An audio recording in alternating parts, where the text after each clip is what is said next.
Welcome to the OnPar Podcast. I'm Drew DiAlberto from the Winners Award Group showroom here in Coconut Creek. I've got a good longtime buddy, Charlie Chaplin, with me, and yes, that's his real name. Absolutely. What's up, Drew? That's good to have you. It's funny when I did the 100-hole challenge the first year, I called you and I said, look, man, we've been playing a lot of golf together. We're going to go play 100 holes of golf in one day for charity. And you instantly said, I'm in. No problem. And that was, we took Nick, my son, and he rode with you more than me. He's the best. But we had an absolute freaking blast with Uncle Charlie that day. Well, when you think about it, it probably puts you over the top as to people I've played the most golf with probably in my life. It's an honor to be. I'm just happy to be here. It's good. So it's good. And well, when the world was shut down, we were playing quite a bit. Yeah, you're right. That was probably the height of our, hey, let's go play golf pretty much every third day. It's actually a pretty cool time, you know? Well, it's funny. I remember one day we were at the Bridges playing golf, and you said, man, I can't wait to be retired. And I'm like, dude, you're playing golf on a Wednesday. You're doing just fine. Absolutely, right, yeah. And I'm no longer interested. I right now have come to grips with the fact that I'm probably not going to be retired anytime soon, but this is fun. I mean, if you can play golf on a Wednesday once in a while, you're basically as good as being retired, and you're just not as bored, right? Exactly, absolutely. That's sort of my retirement plan, is not retire. Well, I mean, are you going to be able to play any golf with all these crazy hurricanes that just blew through Florida? Because, I mean, for those of you who don't know, Charlie is a property damage attorney and a darn good one. And, are you even going to have time to play golf with all these storms? I'm going to make some time. I mean, what really happens on the ground is that the people who are actually working on the properties, the roofers and the public adjusters. They got to be behind. And the GCs, they're all slammed and behind. And you know what they've done, especially the guys that live in Broward that I really work with, is they've moved to the West Coast. Mm-hmm. They live there. So I get the case after about 90 days typically. And then, I put it through my system. And typically I'm not going to have to be physically over there, but yeah, I'm going to be doing a ton of work on cases that are over there. Typically, is a lot of it hurry up and wait though? Because you have to wait for the adjuster, you have to wait for the internal person that's ready to decline everything. You have to wait for the judge. You have to wait for all. It seems like it's. And I mean, a lot of what I've done in my careers is hurry up and wait, so I can understand if that's the case. I think the thing that I tell clients the most out of any subject is, listen, there's no crystal ball where I can tell you how long it's going to take. What I can tell you is you're going to get some sort of settlement, and it's just a matter of how much and when. So, and the other thing I always say is, listen, it depends so much. I can do everything right, and file everything on time, and I have a great staff, and they do that, and they put everything on rails and get it lined up just right. But if opposing counsel that we draw is not motivated to settle the case, they can do whatever they can to just to sit on it, which means they take a while to set depositions, and then when they set a deposition, they don't talk to their client first, so they're not. They're not into the case enough where they have some idea of the settlement value of the case. And it depends on that, largely. It's largely just the people on the other side and how motivated they are. Right, but I mean, isn't there a lot of lag time in between delays? I mean, that's kind of how I envision it going. And I mean, I do it. I'll send 30, 40 quotes out, and I'll have made a ton of calls and meetings, and then all of a sudden there's like a lull, and that's where the golf day comes in, right? That's where Wednesday at 3:00 with some clients and some friends that probably need to meet each other anyway. Right. That's where that 3:00 at wherever comes in. Hopefully we can still get 18 in, but you never know. You got to make that a priority. I mean, honestly, I think maybe this is a unsolicited compliment to you. As far as the networking and using golf as a networking thing, you've basically taught me more than anybody else about networking and getting the word out, honestly. I don't know. You and I have known each other 5 or 6 years at this point? More than that now. 7 maybe? Yeah, something. So we met in some kind of networking group in which I was in leadership, and I got you on, and then you became instantly leadership. The thing that kind of got me and that kicked our friendship off was you said to me, I was working for as a consultant for a company that was raising money for a marijuana project. Right. And you said you absolutely have to meet my brother Brad. Yeah, that's so right. when I joined that networking group, or even before I joined that networking group, you had already said, you know what, you really have to meet. And you trusted me enough to introduce me to your family, of course, which like that's a big compliment. And right? like if my dad calls me and says, "Hey, I got property damage. Who's my property damage attorney?" I say Charlie Chaplin. You know that I believe that your services are going to be up to whatever my dad's ridiculously high standards are. Of course. So and I'd always make sure that Bob's happy. Of course, you should. You should. But yeah, and then, and it's just happenstance that you guys ended up living in the same neighborhood and you're close friends with him now. It's it's great. It's just a great serendipitous thing. But I actually had Brad on the podcast before you. I heard about which that. Nobody would ever have guessed. I didn't hear that yet. Is it made? It's coming out. Okay. By the time this one comes out, it'll have already been out. But mid-November. Cool. Was the Brad Myers, and he brought Todd with him. His business partner in one of his ventures. So, he's the man, Brad. But I mean, Brad's a firefighter. You can't help but want to like a guy who's out there, risking his neck and busting his butt. I mean, I started another podcast. I don't think he even told you yet. It's called Podcast Twins with one of my former guests here, Vince Bell. Okay. And this one, of course, is golf and business and networking. Right. That one, I think I've already probably gotten, kicked off, a few websites for things that I've said or thought or whatever. I don't know. Maybe. We'll see. A little more blue. It's a little more controversial, right? And you know me, I'm a little bit of an anarchist when it comes to people in power. So I like it. I'm sure I got problems that I don't even know about in watch list that I'm on. But I got to have Russ Cohen on that one. Absolutely. That's another story for another Scotch. Yep. Speaking of Scotch, I remember that you have coined two very important phrases that I use all the time, and both of them were coined on the golf course. Sure.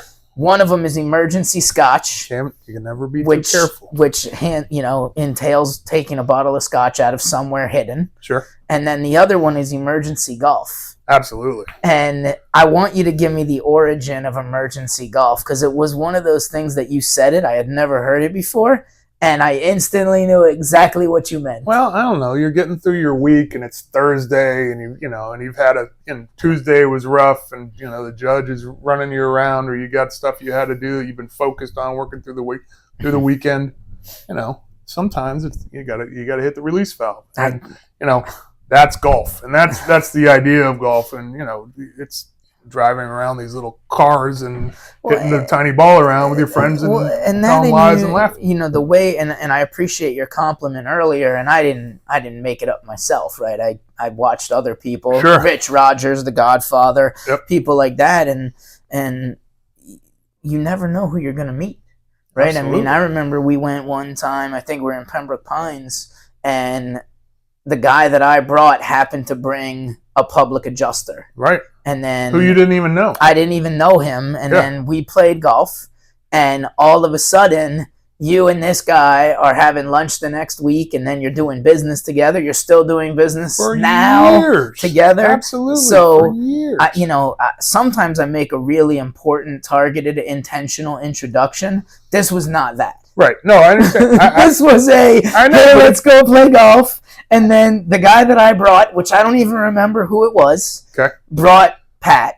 Right. And you and Pat just instantly friends, business partners. You're doing a ton of business Patrick together. Corona is one of the best public adjusters there is in the state of Florida. Yeah, so one of the things about golf, and I think this is important, and I don't know if it's often said just this way, and I'm not looking at golf as a way to I'm putting a hard sales pitch on. I'm not doing that. It's just that's simply not what I'm up to. You can't talk business on the golf course and expect business to happen. Exactly. But what you have is like 4 hours where you're like sitting 2 inches from somebody and relating, and and then you get off and hit, and that's fine. It's sort of sort of athletic or whatever, but you got kind of a captive audience, so you're like forced to really, you relate. have to interact. You have to talk about your kids and sometimes grandkids and absolutely, your daughter doing this and my son's doing that, and then you don't even necessarily know what the other person. I don't think you knew what Pat did until we went inside and had a Charlie Chaplin at the bar. That's exactly right. And then all of a sudden it was like, oh yeah, I'm a public adjuster, and you started laughing. But it's by that time you're half friends, and that's a lot of time to spend with somebody. You shared the triumphs, you shared the tribulations. Yep. You complained about the greens or whatever, or maybe not. I think we had really good conditions. We were at Hollybrook that day. Yeah, and that was a good, or Coral Springs or something. But it was a long course, and it was But you talk about the 4 good shots you had. It's funny. One of the reasons you gave me that accolade is because I get you together with guys like Steve Dwayne and Jonathan Cohen on a random Tuesday where we can say, hey, look, and then all of a sudden at lunch, it was like, well, you know what? I got this person to introduce you to. I got that person to introduce you to. In the same way, like guys like that are so cool. And, it just happens to be, okay, well, now we're going to do business. I mean, this is how it works. Does golf work better for you than any other networking that you do, or is it kind of a mixed bag? Than any other networking? I think so. Okay. Yeah, I really think so. Okay. Because, you let it all hang out, and people kind of really see what you like on the course. Well, I equate it to, they tell you when you think you're in love with a girl, you should go on a vacation with her. I've heard, second time I've heard that recently. And vice versa, right? Yeah. If you're a woman and you're thinking you're in love with your future husband / father of your kids, go on a vacation together, because when you travel and you get stuck somewhere or some stuff goes wrong, handle the small frustrations. I would say that golf for business is equal to go on a vacation before you decide you want to propose to this woman. That's pretty apt, man. I've only played golf with maybe 7 people total that I'd say never again. Oh, really? Like, just not going to happen. Huh. They either were too stressed out. Right. They were on their phone. They were, one guy just talked the entire time, did not stop talking. Even when I said, hey, can you stop talking for 5 seconds? So I can swing. It was like, no, it's impossible for me to do. And I'm like, you got to be kidding me. I haven't met those 7 people. You're lucky. Well, that's because I don't invite you. Yeah, I don't make it back. Like when I told you, hey, we're gonna go play with Joe. I know I played with Joe before, and he told me that he said this other guy Ronnie we're playing with, he's all right. So perfect. If he screws us once, we don't listen to him ever again. That's right. Joe, I hope you're listening. Yep. It's gonna be fun. Well, I tell you, I brought up this the other day, and I want to get your take on it. And I know that we've both been guilty of this. So we're not going to harsh too hard on it, but I think it should be illegal to cancel golf and make somebody ride around in a cart by themselves. It's definitely cruel and unusual. Or they get paired with the 4th random person that this person obviously has no one else that wants to play golf with them. And, you get kind of a mixed bag there. Sometimes you get somebody cool. But I think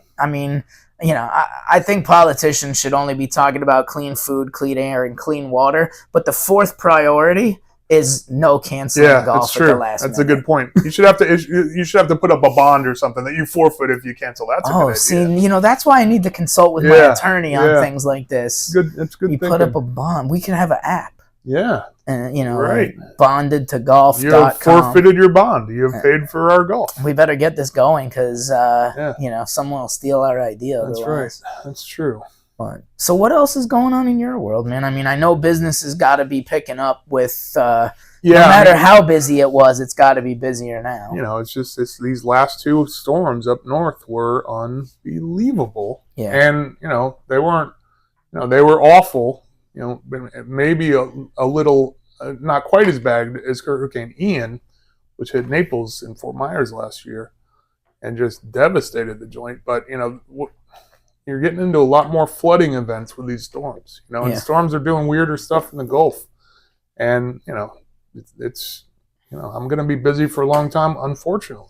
Dr. Evil's weather machine is in full force. That's correct. That's right. So, but it's just a matter of, managing the cases and making sure that there's a steady stream of them coming in, and that's what I've been doing. Okay. And I mean, obviously, we talked about how golf helps. You're doing other networking, of course. What's been kind of one of your big wins as far as someone you got introduced to or someone introduced to you? Specifically on the golf course is even better if you got one off the top of your head. Well, I mean, it's certainly the guy that you introduced me to. We already told that one. Absolutely. But it's just it's the basic kind of crew that we run with on the golf courses. If you and I probably play with 30 or 40 people somewhere in that ballpark. And so the relationships that I've developed with those people, I think, is really going to be the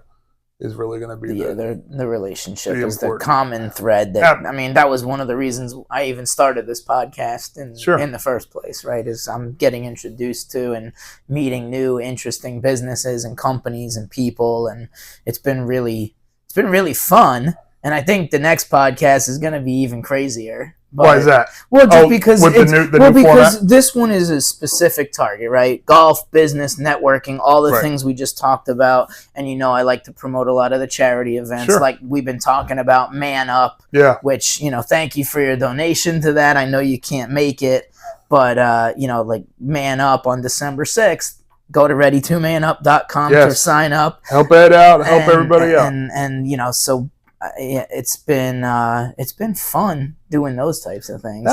Some of those charity events are just ridiculously fun. And it's certainly because I'm now advancing in age. Okay. I should probably become more of a steward of the charitable foundations. I should get involved in something like that,